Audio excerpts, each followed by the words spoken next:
It's my pleasure to introduce President Sue Riney and Board Director and Chair of the Member and Leader Code of Conduct Implementation Task Force, Peggy Gentile Van Meter, who will also be helping me with this webinar tonight. We often like to start these webinars with a little icebreaker in the chat to warm up everyone and to connect. I'd like to ask you in the chat to share a rose, a thorn, and a bud from your week or your recent life. So your rose is something good that's happened for you. The thorn is a not so good thing, and the bud is something that you're looking forward to. I'll go first. So, my rose this week is that we have a stray cat in our neighborhood who I've been feeding, and it's been fun to have him visit in my little backyard. My thorn is that I am having some unfortunate foot pain. So, my bud is that I am looking forward to the Central East Coast Region Conference that I will be attending this weekend, but you may see me there in sneakers due to my foot pain. So, I'd love to hear from President Sue what your rose, thorn, and bud are. Oh, thank you, Jackie. Yeah, I was thinking on this, and my rose is absolutely the joy I had yesterday of calling all our three Federation Live Your Dream finalist recipients, the $10,000 winners. That was a once in a lifetime joy to be able to experience. Being able to share that news. My thorn is that I got in the dress I ordered for convention for the president's ball and it doesn't fit. So I've got to start over there. And my bud is that I live on Puget Sound area, right out by the water, and it's almost crabbing season, and I'm looking forward to that. Ooh, wow, that sounds wonderful. And yeah, getting to make those Live Your Dream Award calls, I'm sure just has to be such an absolute joy. Sometimes at headquarters, the staff gets to call our SAHQ recipients, who are the women who are not local to a club in the US and Canada.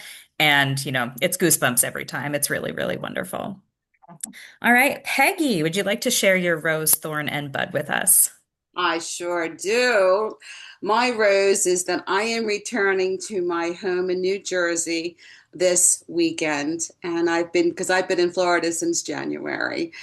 I want to smell that country grass again. My thorn is packing up to go back to New Jersey. Why do I always go home with more than I brought down? I do not know. And my bud, oh, geez, my bud are the kisses and the hugs I'm going to get from my grandchildren. That's awesome. That sounds like a lot to look forward to, but good luck with all the packing. Thanks. Yeah, I'm seeing in the chat a lot of roses related to Mother's Day and celebrating with family. Lots of people looking forward to region conferences or upcoming vacations. It's just really wonderful to get these little opportunities to connect with everyone throughout the Federation. So, thank you everyone for sharing all of that. I think it's so great to see how things are same and different for all of us throughout the world. So, at this time, I'm going to pass things over to President Sue to give us some background on the Code of Conduct. Well, thank you, Jackie. And it is great to see so many familiar names that are popping up in the chat, as well to see that there are some watch parties going on. That's really cool. Well, I am excited to be here with all of you today to share more information about this important new tool and process to help support our leaders, our clubs, and our individual members so that they can have a stronger membership experience and continue impacting the lives of women and girls. I'd like to start out with a review of why the board determined that SIA needed a code of conduct.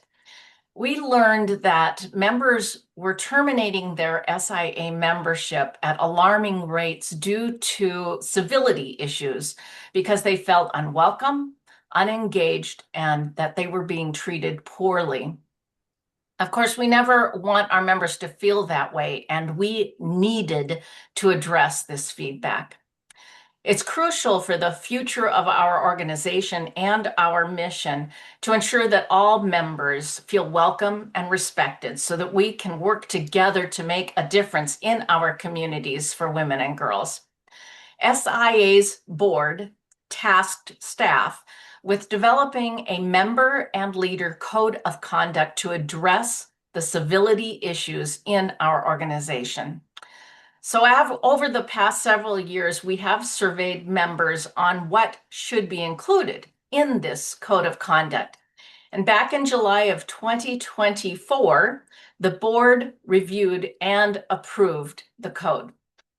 We also formed the Code of Conduct Implementation Task Force, which was responsible for developing a plan for governing the code, developing a training plan for members, and then rolling out the code of conduct that will include every member signing it. The purpose of the code is to instill confidence in how we carry out SIA's business and programs. We do this by establishing an organization-wide understanding of appropriate behavior, which will help individuals become better Soroptimists and leaders. Embracing the code of conduct will also assist us in making wise decisions, particularly when faced with difficult situations. The process that we are about to review is meant to be a tool to help support leaders in navigating those situations appropriately. Now, it's important to note that the Code of Conduct applies to all SIA members, even if they don't sign it.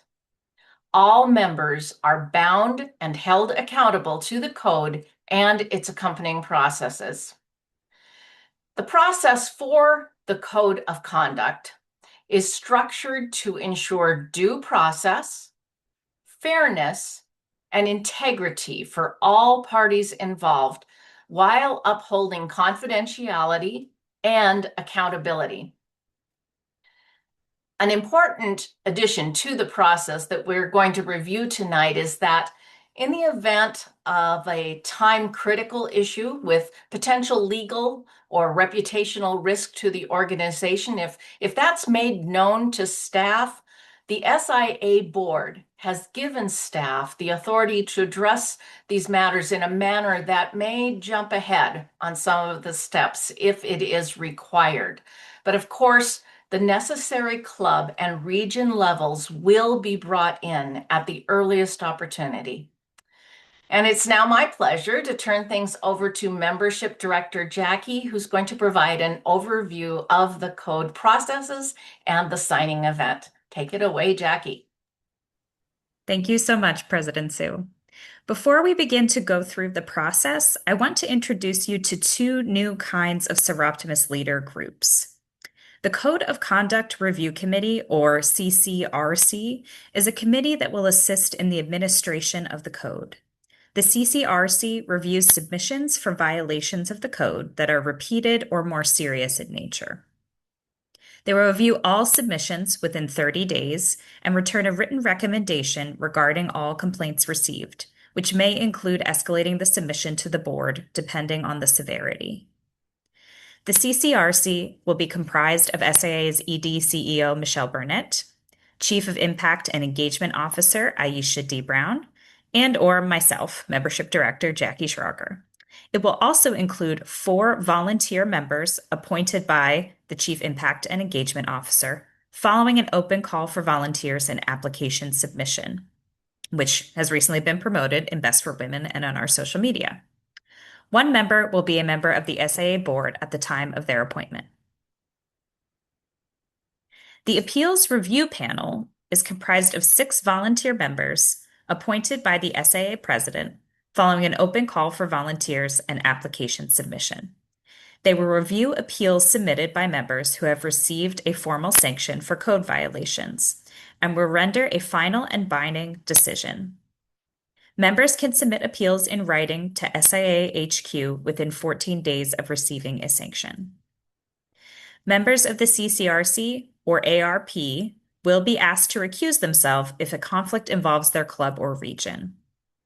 These 2 groups will serve 2-year terms and will receive training on confidentiality, bias, and procedures. While we will not review the code in detail here tonight for time purposes, I do encourage you to read it yourself. It explains our commitment to our shared values that guide how we act and provides clear examples for each of those values at work in our Seroptimist experience.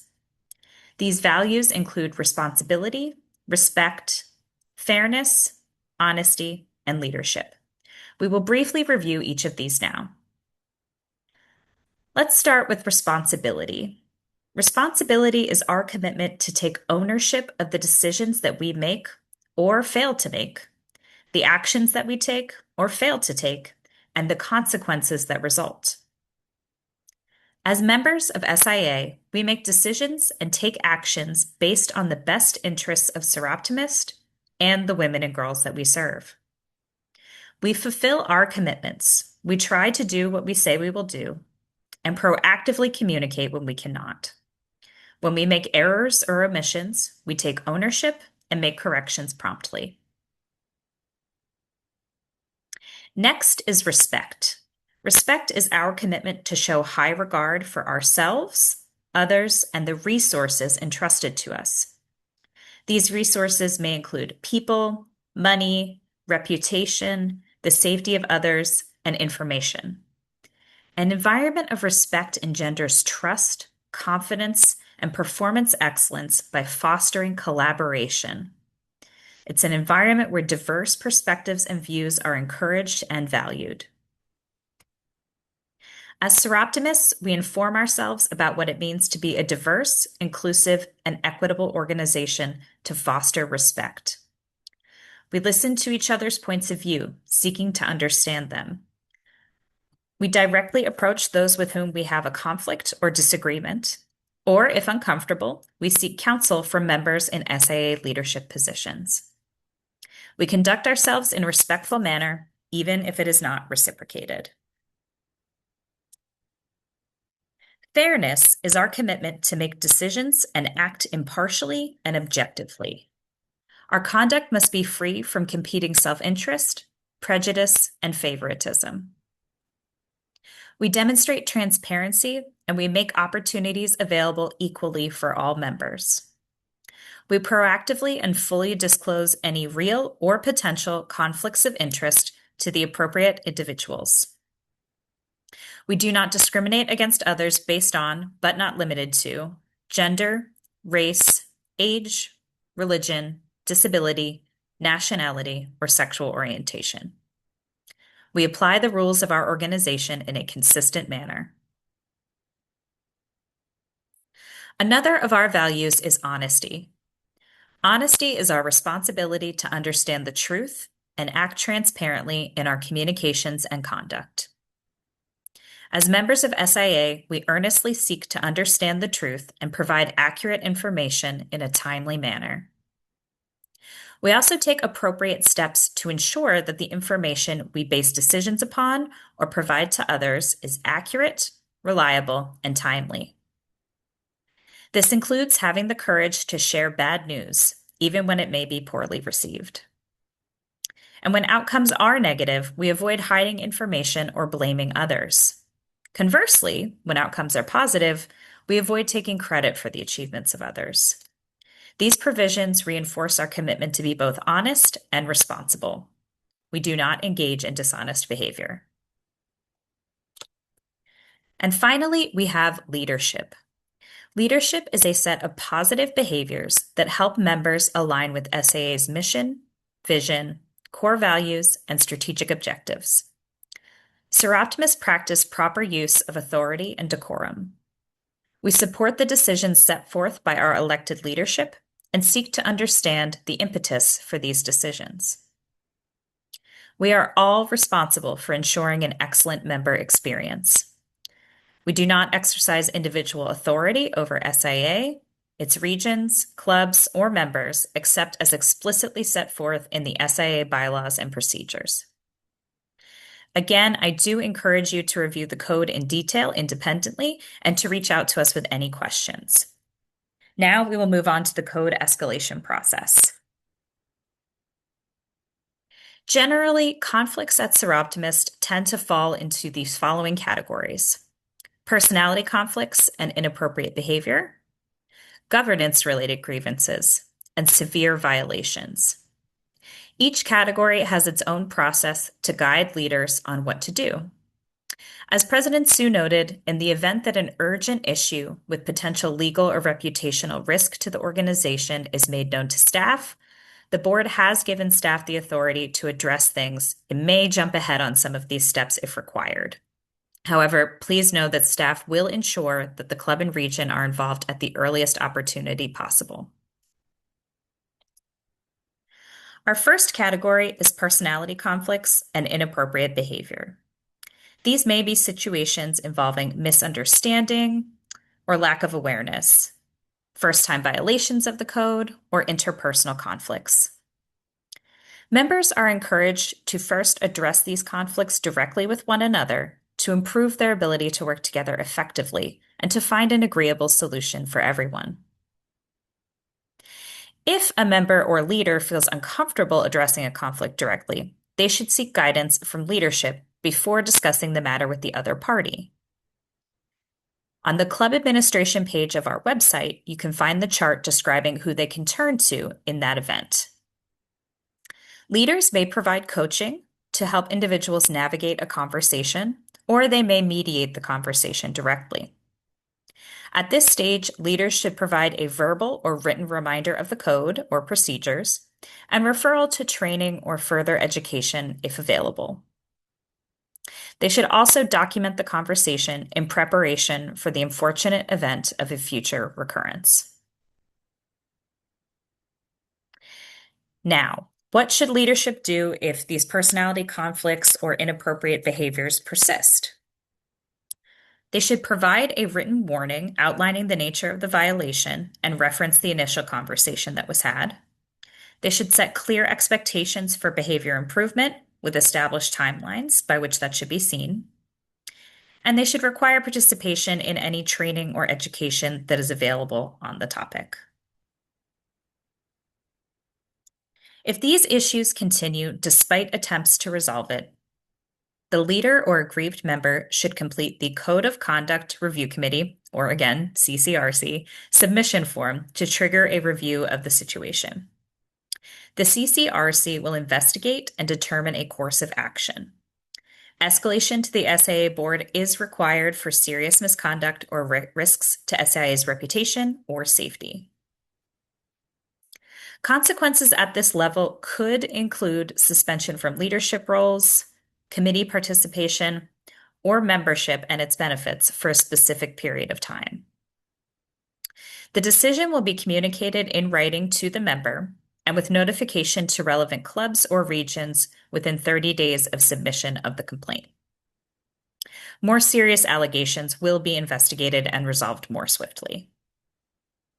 Enforcement actions will be carried out by SIAHQ and local leadership as appropriate. Any retaliation will result in immediate revocation of membership. Clubs and regions that have the authority to remove a member within their governing documents should still complete a CCRC submission form so that headquarters can be kept informed of the situation and provide support and guidance. Next, we will look at governance-related grievances. These are situations involving misunderstanding or misinterpretation of governing documents, or a lack of awareness of operating procedures. Members are encouraged to first review their governing documents to confirm that a breach has occurred. You can then engage the club or region parliamentarian if needed for clarity, or consult with SIA headquarters for additional assistance. If the parliamentarian cannot provide further clarification and direction, the governing documents need to be strengthened. The correct interpretation of those documents should also be recorded for the future. If a member is found to be violating the governing documents, leadership should have a conversation with the member with an explanation of what occurred, what it violated, and document that conversation. What should leadership do if a member consistently violates or operates outside of governing documents? They should provide a written warning outlining the nature of the violation and reference any previous conversations. They should set clear expectations for behavior improvement and changes that should be seen. and require participation in any training or education that is available to help the member understand appropriate behavior. If governance-related grievances are persistent, the leader or impacted member should complete the CCRC submission form to begin a review of the situation, just as we explained previously in the personality conflicts section. The same process, consequences, and appeal rights will follow. Now we will move on to severe violations of the code, which we hope are very rare. This would be criminal behavior such as physical abuse, harassment, embezzlement, or risks to safety and reputation. Leadership or the aggrieved member should complete the CCRC submission form to prompt a review of the situation.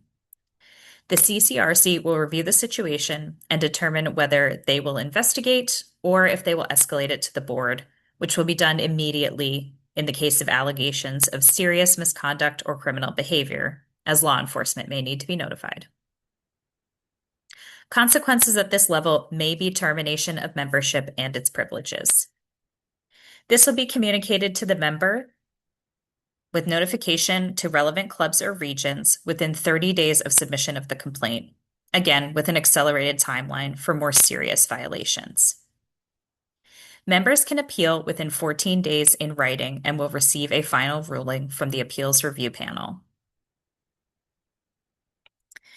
Next, we will cover something very important, which is documentation for any issues. Documentation is a crucial part of the code process. Thorough, non-biased documentation can help to serve as a learning tool for members by creating plans to change behavior or learn from resources. It can also help show evidence of a pattern in the unfortunate event that behavior issues are persistent. Be sure to keep documentation fact-based. Even if feelings are running high, it is most helpful to state what occurred without judgment or emotion-driven words. Be sure to note any relevant details, dates, times, who was involved, who witnessed it, and what occurred that may be a violation of the code. Keep all documentation secure to maintain member privacy. This could be in a locked filing cabinet if your club is using hard copies, or a password-protected file or drive. If incidents are persistent with the same members, be sure to continue documenting them as they occur, because this will be necessary to submit a form for consideration by the CCRC. Now, it is my pleasure to turn things over to Board Director Peggy, who has a deep education background and will be helping us to seal in this learning with some examples of the code in action. Well, I really appreciate that introduction. Thank you very much.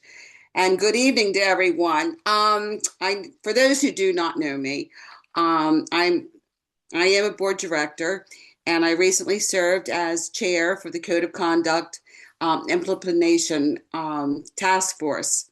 I am so pleased that we are finally at this stage of sharing the code, its enforcement processes, and the signing procedures with our membership. As most of you know, I always try to insert a bit of humor to explain issues. Before I begin, please be sure you know where the reaction buttons are on your screen.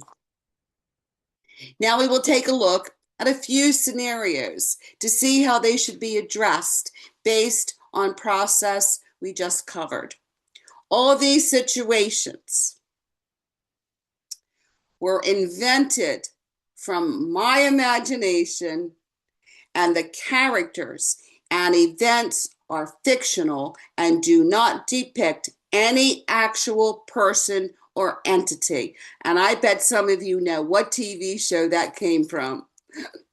So let's begin with the first scenario. We have Lucy and Peppermint Patty, who are members of SIA Hennepin, Greater Minnesota. and they're having a disagreement about a club decision.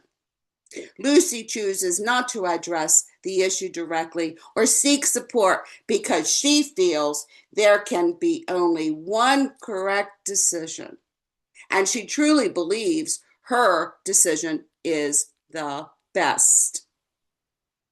Rather than seeking conversation with Peppermint Patty, Lucy makes negative comments to others in the club, harming Peppermint Patty's credibility within the club. How should this be addressed?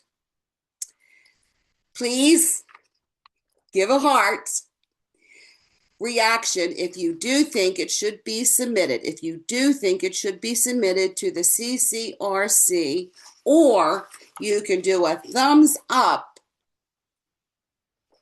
if you think it should be addressed directly or with the help of the club president. Okay. So the correct answer, I see all those thumbs going up. The correct answer is that if this is the first time that Lucy and Peppermint Patty has had a conflict, it should be handled by the club president or directly between the members. The club president should also document the situation. Okay, now, our next scenario. It is SIA Northern Charlie Brown Region Spring Conference. And Leader Violet is using time during Region Conference to make announcements to promote her printing business and implies that all clubs in the region are supposed to only go to her for their printing needs. Seroptimus Frida, another member, mentions to her club president, Sally, that it makes her uncomfortable. Club president Sally then discloses the complaint and Frida's name to region leader Violet, who has been promoting her personal business. So how should this be addressed? Please give a heart reaction if you think this is a governance issue, or a thumbs up reaction if you think it should be addressed directly or with the help of the club president. Okay, see all those parts going up. Looks good, looks good. You're doing good. You all get A's tonight. So, there are a few issues here that can be clarified by checking the governing documents and strengthening if necessary. Is there a conflict of interest policy? Is there a whistleblower policy? Once the governing documents have given some clarity, next steps would include addressing and documenting a breach if it did indeed occur. Further, it would be good to review with the club president that they have a responsibility to take complaints seriously and confidentially. Okay, so our last scenario. Oh my goodness. Member Snoopy overhears club treasurer Fifi on the phone with someone bragging that she is a club treasurer and can use money from the club bank account for anything she wants. Club treasurer Fifi states that she has used the club funds to buy herself a new handbag before, and no one caught her. How should this be addressed? Again, please give the heart reaction if you think it should be submitted to the CCRC, or your thumbs up if you think if your reaction, if you think it should be addressed directly or with the help of the club president. Okay.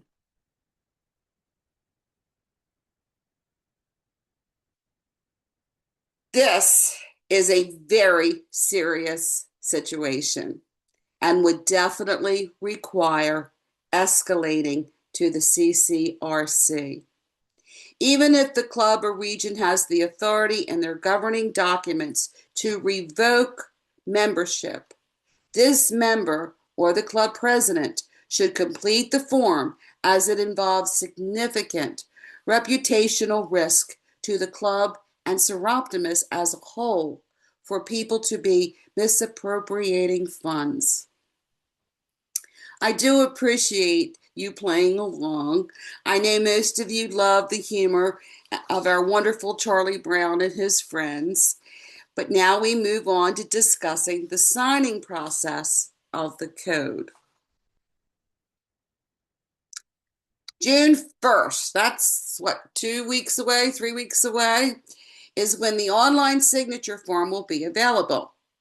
This JOT form will be available in all languages and will include the code, its process, and a space for members to sign to indicate they agree to uphold the code. This will be tracked in our database. Our goal is to have as many members as possible sign the code by August 31st, yes, this year, 2026. After that point, we will share with regions that have the highest rate of signatures and celebrate the clubs who did so well on our blog and social media. New members will sign the form as part of their onboarding process with SIA. We are relying on you to spread the word about the code and its process in your area and to encourage other members to sign. Explain, encourage, include the ways that the code will benefit you and the membership when you communicate about it. Example, like how will it make membership, recruitment, and retention easier? By providing a more civil experience. Share the signing form link in your newsletters, social media, and any other communications during the signing period. We are united by our shared mission, and now we are also united by our shared code of conduct. Together, we are working to strengthen our culture and the future of our organization by providing all members with a more civil and fair experience. We are going to take a few minutes for questions. You can use the Q&A box to ask them. If you have questions about a specific situation impacting your club or region, please email code@seroptimus.org, and SIA staff will be able to assist.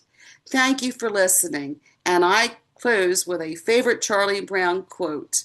All you need is love, but a little chocolate now and then doesn't hurt. Thank you, and I will turn it back to Jackie.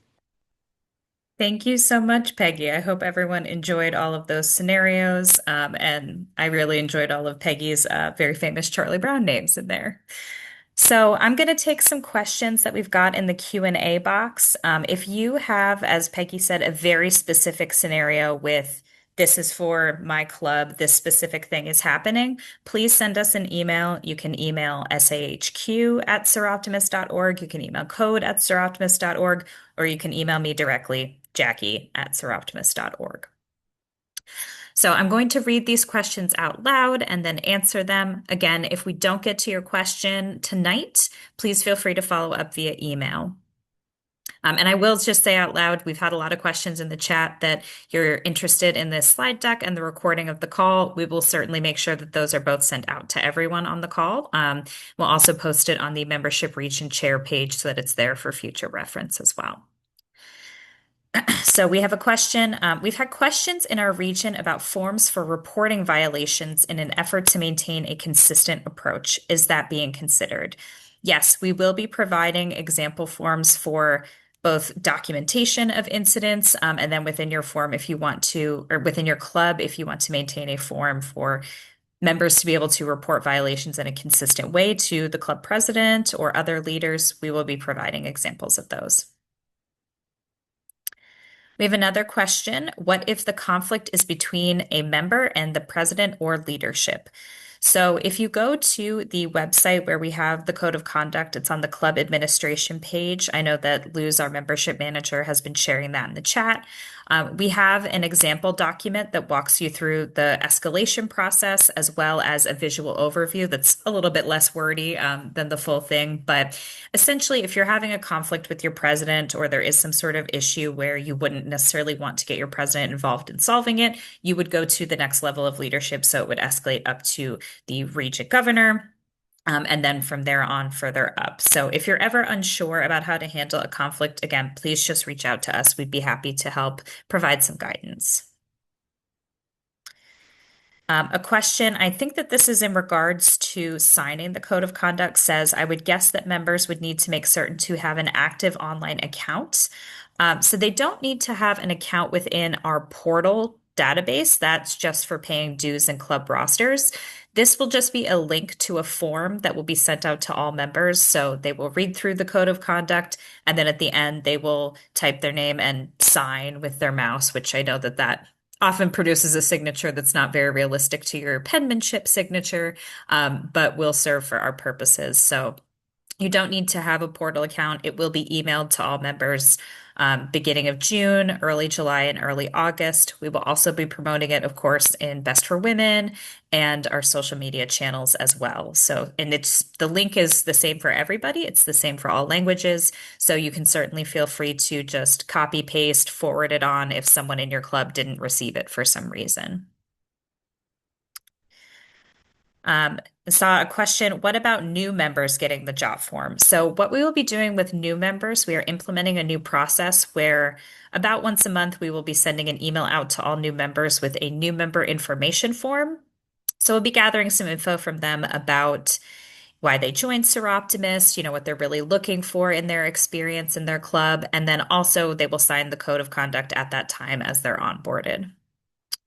Someone said, does it have to be signed online? We have some members that do not have any computer access. We are doing online signatures because there isn't really a way for us to keep track of it without doing that process. However, if you do have a lot of members who you think would like to say, yes, I'm signing on to this, I want to show my embrace of the code, you could email me their names, or they can email me and we can make sure that they get that checkbox on their record as a member. So someone said, why sign the form if it's not mandatory to sign it, but will be enforced regardless? So I can definitely provide some language for that. I'm making a note of the person who asked this question, and we will also be sure to include that in some of our social media posts sort of explaining this. But we'd like everyone to sign the form, even though it's mandatory. I'm sorry, it's not mandatory to sign the form, but it is mandatory to abide by the code. We'd like everyone to sign it to just show their support and show that we are united behind this as members. I think for the vast majority of our membership, they will not have any problem with abiding by the code, but we do want to show that as a culture of an organization, we're all adopting this together and taking this step forward towards a more standardized process across the board. Someone asked, what if a member does not sign or refuses to sign? That's okay. They are still bound by the code as a member of Seroptimist. The example I often use is, every place I've ever worked, when you start, they have you sign a bunch of workplace policies your first day. But if you don't sign a workplace policy, it's not as if you get to say, well, I don't have to follow this rule. I get to come in whenever I want. I can take all the PTO I want. You still are bound by the rules and policies of that place. Obviously, Seroptimist is a volunteer organization, but we still expect our members to abide by those guidelines in the code. A question, will the link be sent to all members or just presidents? So the link to sign will be sent to all members. If you're asking about the links for the recording, that will also be included. We'll be mailing out the recording and the slide deck to anyone who registered for this event, but we'll also be promoting the recording of the call on social media to make sure that everyone can see it. It'll also be on our YouTube. So if you're ever looking for a specific video that you know that we've done, but you can't find the exact link, you can just go to our YouTube page and there's probably hundreds of videos there now. So plenty to look through if you're ever looking for some Soroptimist entertainment. Someone asked, will this be tracked in the membership portal? It will. So we will have a checkbox on the member record that will just say, Jackie signed the code of conduct, and there'll be a little checkbox there. And that's how we'll be able to track which clubs and regions have the highest rate of signature. How are you getting member email addresses from SA's membership portal? Yes, that is where we'll be getting them from. So if you can communicate to your members that they should make sure that we have a valid email address for them, that would be very helpful. And certainly we can make changes to that at any time. So if they need to update an email, please feel free to email us. If you aren't sure how to do it yourself in the portal as a club leader, we can do that for them. So just scrolling through, see if there's anything we haven't already addressed.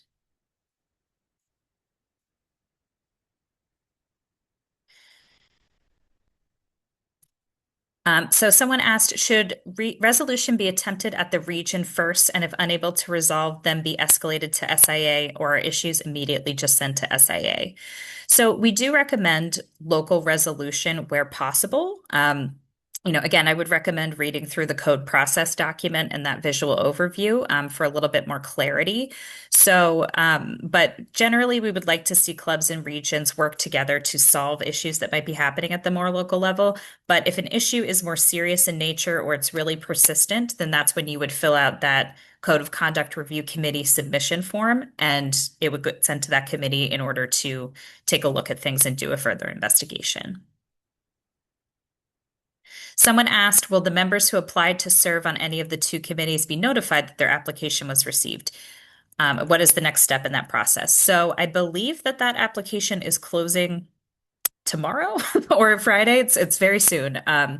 But when that closes, at that time, we will go through and review all those applications, and they will be taken further into that process, and folks will be reached out to. I believe by the end of June, everyone will be notified. If I'm wrong about that, I apologize, but we do have a process laid out for that. If you submitted an application and you're not sure if it was received, please feel free to email me and we'll be happy to check for you.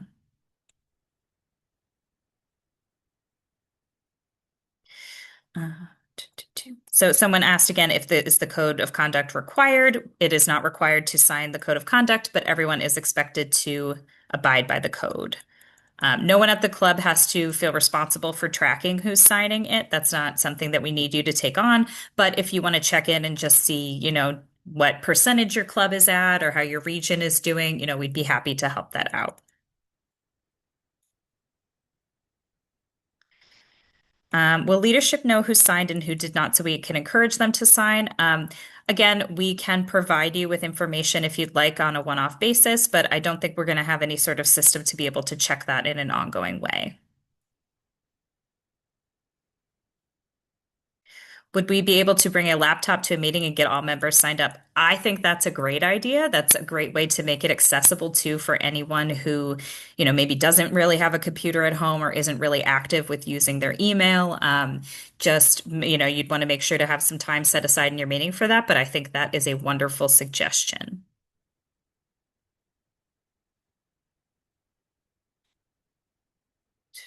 Do we have to keep signed forms in-house? No, you do not. We will keep that all at headquarters with the digital form, so nothing necessary there. Well, officers of local clubs no, sorry, I already answered a very similar question. We've got a lot of questions here. I really appreciate how interactive everyone is being during this call. I really appreciate that. Yeah.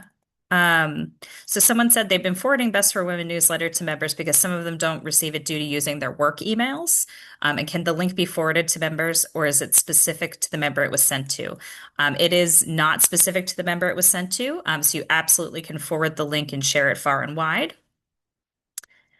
Someone asked if the code is available to view on the website now. It is. I see that Luz, our manager, our membership manager, did drop that link again in the chat. So if you go to that web page, our club administration page, it has all of our languages. It has the code of conduct in all languages. It has the escalation document in all languages, and it also has that visual overview in all languages.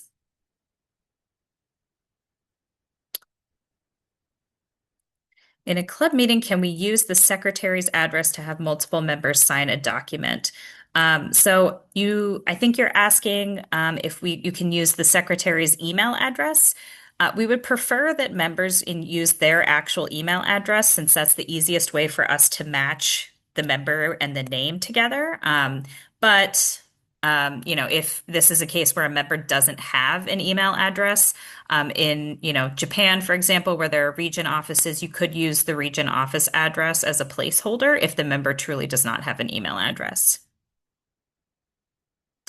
Someone asked, what is my email address? So it's jackie@seroptimus.org. You can also just email sahq@seroptimus.org. I have access to that inbox as well, and just address it, Dear Jackie. I'll certainly find it. If a club has their own code of conduct and whistleblower policy, can we still use these as well as the SAA code? Yes, with an asterisk. I say it that way because we do want to make sure that your code of conduct is taking into account the SAA process as well. So just if you have any further specific questions, we can definitely provide some assistance with that. And I know Lisa Mangiafico on our staff is really, our expert with bylaws and all things policy. So she would certainly be able to help us with making sure that those are aligned. I know her committee is working on updates for the club bylaws that are recommended for all clubs. So there will be some information included in there that addresses this new code of conduct. If a member signs a paper form because they don't have an online presence, will the address to mail it to SAA be on the form? We would not recommend doing that, but if you do have members who would prefer not to, do anything digitally, you can just email me their names and I'll make sure that they get that checkbox on their member record.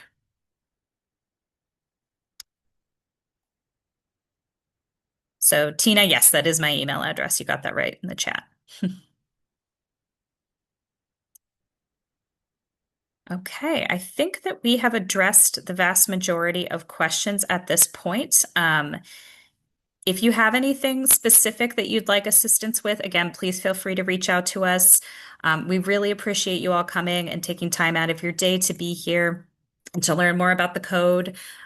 We will be providing more information as this rolls out, and we certainly anticipate that we will, learn as we go, and there may be changes, but we're really glad to see that you were all here and trying to embrace and learn this new process so that we can all be better Seroptimists and better individuals within our clubs and regions so that everyone has that really positive experience.